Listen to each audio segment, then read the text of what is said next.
I'm used to working on Fords, you know? Nothing really works, so you can just put anything wherever you want. Let's take a brief break to talk about the importance of chest. What's up, guys? Welcome back to the channel.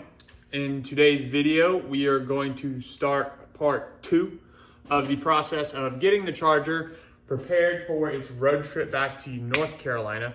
If you are new here, welcome, but you definitely need to make sure you go check out the previous videos. Get caught up. There's a lot of stuff we've been doing to this car.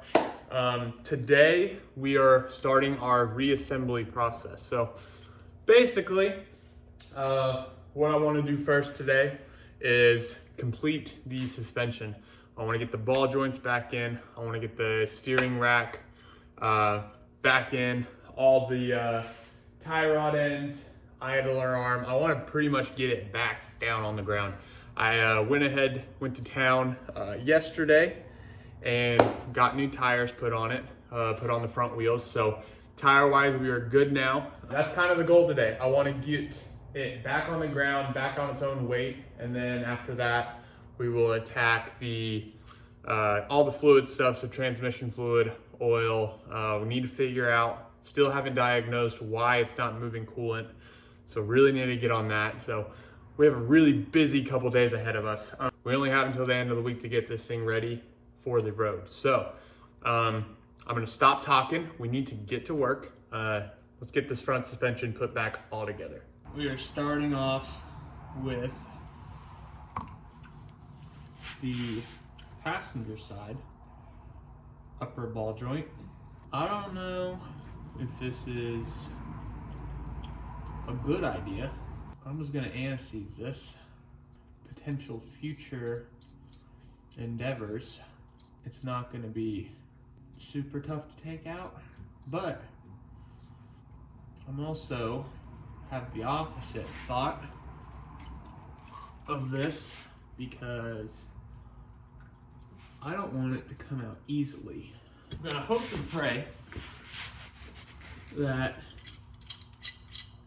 this works out. I'm also doing this with a pipe wrench.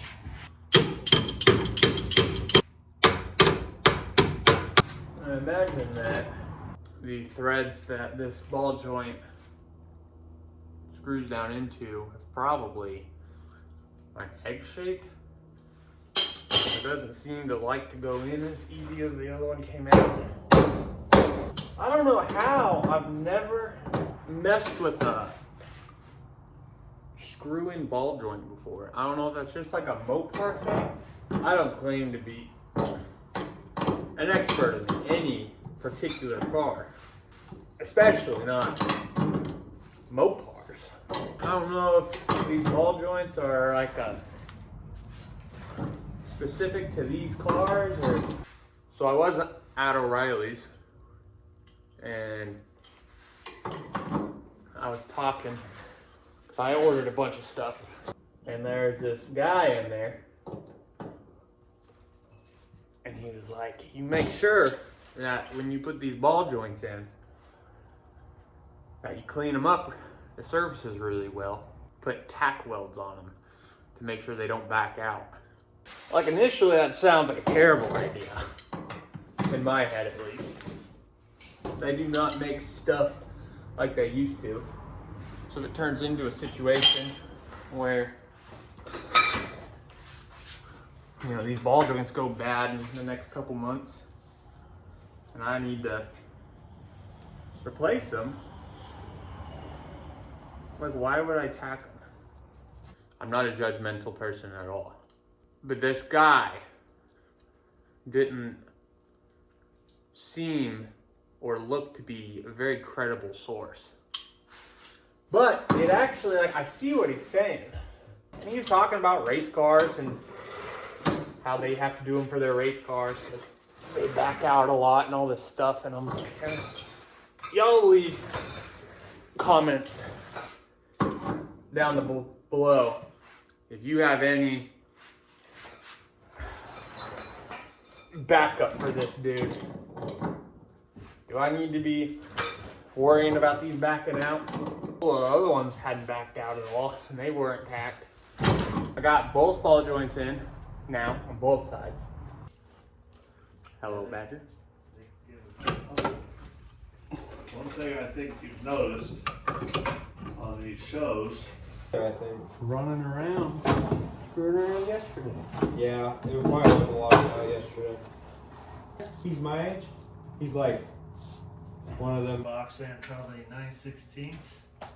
Chelsea used to have a Yeah, couple finish. different sets. Right here. Say 14 and 15. Yeah, my little brother's got snap on them. Everyone makes fun of me. Because they're like, oh yeah, you got a big shop, now you have two bucks. He's gonna say that we're his helpers. We are. No.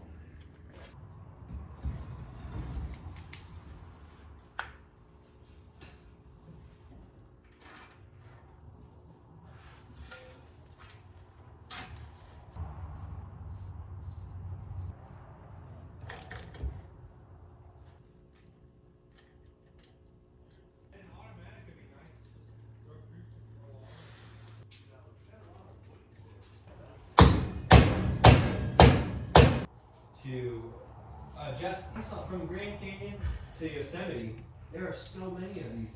And I'm like, I'm just doing the parks. Say to yourself, who the heck buys all of that crap? Oh, and so I was just letting them. One, run in comfort. I need a freaking Hoka sponsor. An adjustable, just right there, be easier. Pressure on it, or is it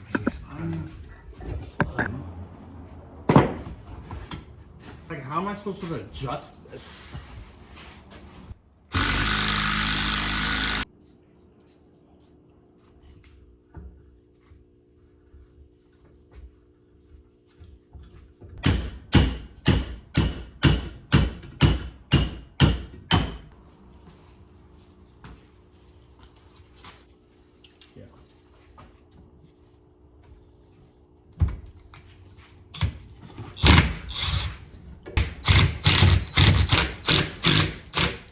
Old one was bent, and so I went and stole this piece off of the Coronet. Grease. You hear that? You hear that, YouTubers at home? Grease fitting is inside that one. Let's take a brief break to talk about the importance of chest. Keeping legs and pumping chest. Stinks in here. Yeah, it stinks like hard work and success. I'm sick and tired of this. Oh,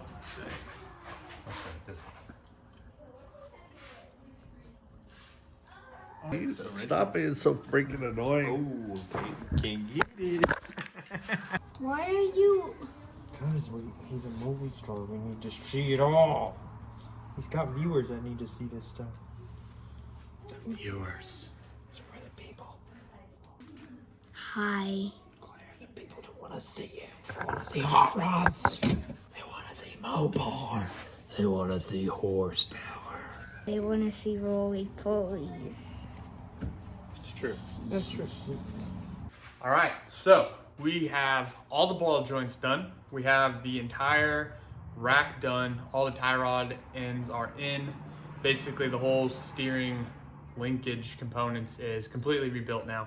So we're good. Right now, I actually just got done putting the idler arm in. I basically want to get everything greased now, get it all up in the car, and then that should be pretty much it for front suspension. As you guys saw, I went ahead and re-greased all the bearings, wheel bearings, adjusted the brakes again, put all that back together. So that's all good to go. Ball joints are good to go. Tie rod ends, all that's put back together. One thing that I did find out is none of the shops here that do alignments can align this car, which is super unfortunate, but I am going to give it a go. I'm gonna try to do it. I've seen a couple YouTube videos, seen a couple tricks. I think I can do it. I don't really have a choice actually, so I'm gonna do it. Yeah, it's all looking good so far. So I am going to get everything greased up, and we're gonna get this stuff slapped back in the car. I'm used to working on Fords, you know? Nothing really works, so you can just put anything wherever you want. Put it up. Oh yeah. You getting this? This is how the Windsors do it, ladies. It's feeling easy, but it's also feeling like I'm gonna break it. All right, guys, check it out. The help of my brother and dad, we are able to get the front end completely tied up. All right, so the entire front end done. So we got ball joints in, inner and outer tie rods, idler arm, obviously pitman arm was already done. Repacked wheel bearings, threw all that back together. It's all good to go, I think. I hope. That was the biggest concern I had, and it all seems and feels pretty legit now. So I am going to now do the brake master cylinder. Then I'm gonna have one of the family members help me bleed the brakes on it. So that should be all good to go. No more sketchy brake pedal. I'm gonna do the transmission fluid or the filter and pan first. It's my least favorite thing to do, so I'm gonna knock that out first. Then we're going to attack the coolant system. I am praying that that is going to be a thermostat thing, and I'm gonna replace the thermostat, and it's gonna be good to go. Yeah, it's all going good so far. Have a lot more to do, so I better stop talking and get to work. Which 4,000 is over $5,000 would be. Oh, someone's trying to get out there racing. Why? Because you're going way too fast and shit. I think.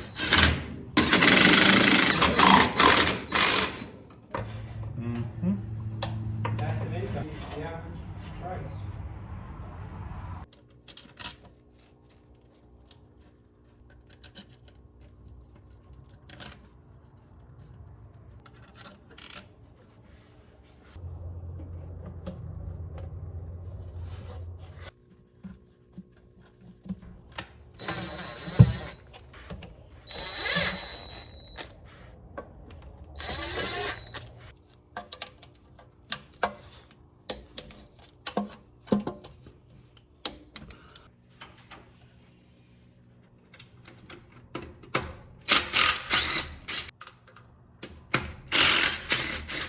My thermostat is literally right next, or my temperature gauge unit is right next to my thermostat. I do think that's why it is not working anymore. Technically, a way that a person can test a thermostat. I personally have never done it. I feel like normally when a thermostat's bad, it's pretty obvious. The heater, if it wasn't blowing as hot, it was usually a thermostat. I've never actually gone through the process of testing a thermostat because I never saw the point. It's like a $2 part. This though is different. Now I'm a little uncertain of what the problem is. I'm kind of doing a guessing game right now. It kind of goes back and forth on filling this thing up with coolant 3 times or 1 time, or that's the name of the game with cooling systems. It's not very much fun having to do stuff like that over 5 times. So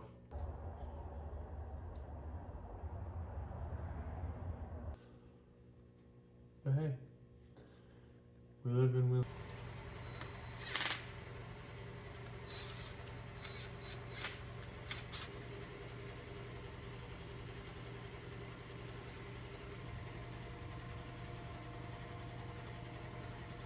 See that? 2 carb. I've screwed that up before. It's another thing people don't understand. A lot of these guys that have a ton of experience and know everything, not saying I'm one of those guys, know all this stuff because they've screwed all this stuff up before. That's the cool thing about cars is you learn a lot, and they are very forgiving. You can screw something up the majority of the time and be fine and learn from it. And you'll always look at that thing from for the rest of your life and be like, I ain't gonna do that again.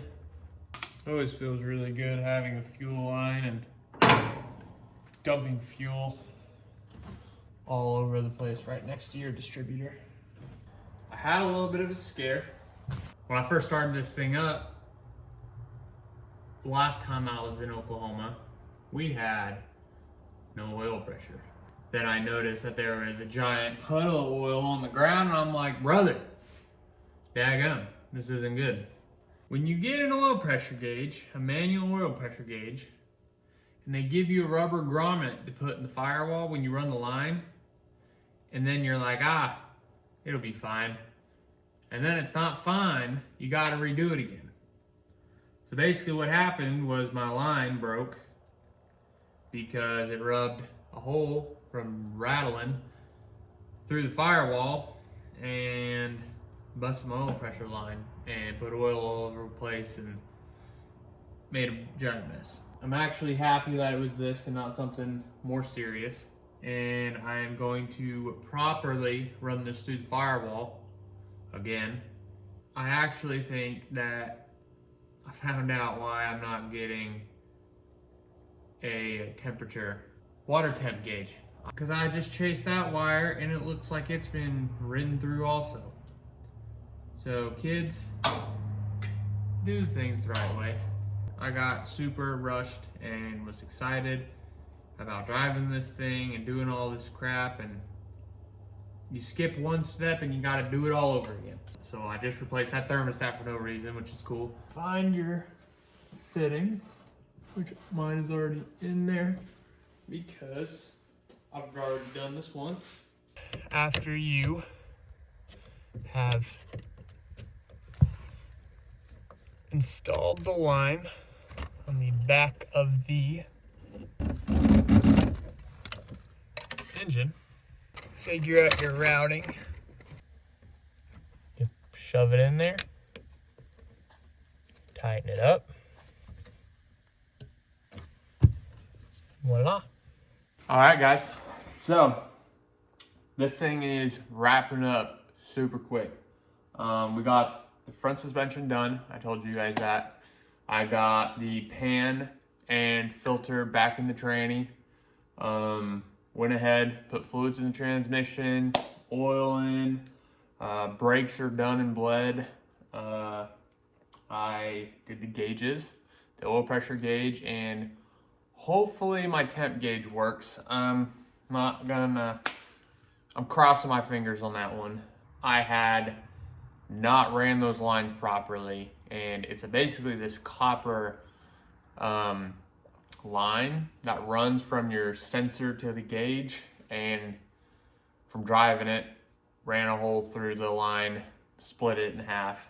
Probably replaced that thermostat for no reason. I should have definitely checked that first, but hey, it's all right. The coolant looks a little dirty. It was either that or I can't remember what coolant I put in. I thought I put green in it, but maybe I mixed on accident. Not supposed to do that, so either way, the coolant needed to be drained, so it wasn't for nothing. So we'll get some fresh coolant in that thing, and we should be good to go in that realm. Hopefully temp gauge works. Oil pressure gauge should work. I don't see why it won't. Now it's just putting the wheels back on it, aligning it. None of the alignment shots could do it or get me in. They were either booked out for 2 weeks or they didn't have the machine to align it. So I don't really know what that's about, but that's okay. I'm gonna do the old school string method alignment and pray for the best. So other than that, I think we're wrapped up for the day. I think that's gonna be the end of this video. We've gotten a ton of work done. We still got a lot of time, knock on wood. We're looking pretty good so far. So as long as everything goes well,